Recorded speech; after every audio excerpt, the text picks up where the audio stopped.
Today we will be taking a look at this woodpecker square that has some unique features. First, let's get started with the basics. The square is sold as 642SS and they advertise a plus-minus tolerance of 0.004. This square is priced at $109.99 USD at the time of this video. Woodpecker also offers the squares in a imperial or metric set. You can also purchase the squares individually. Here are the dimensions of each side: 158 millimeters, 133 millimeters, 29 millimeters, 72 millimeters, and 29 millimeters. Let's check that this square is truly square. We need a square piece of material. I'll check that this corner is square with a different square.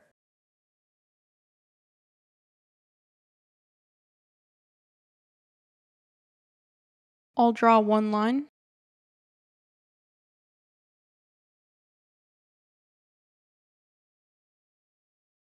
Then I'll flip my square and draw another line over the previous line. If the lines I drew look like one line, then I know my square is true. The first feature this square has is that it supports itself. Other fixed squares tend to be bottom heavy, which means you have to constantly fight the turning motion and slightly push into the material you are working on. This square has a lip on the short end that prevents the turning motion.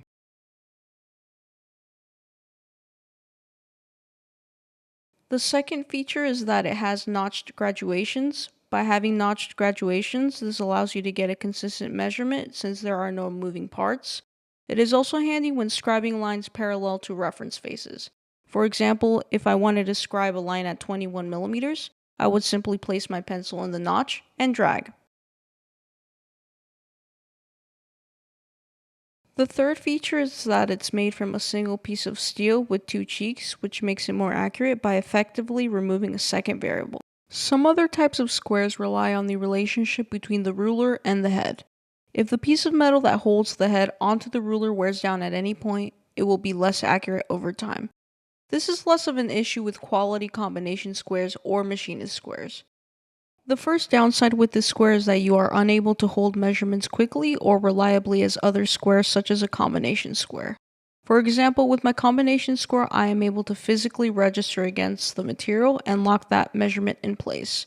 I do not have to cite the measurement and introduce possible error in my measuring process.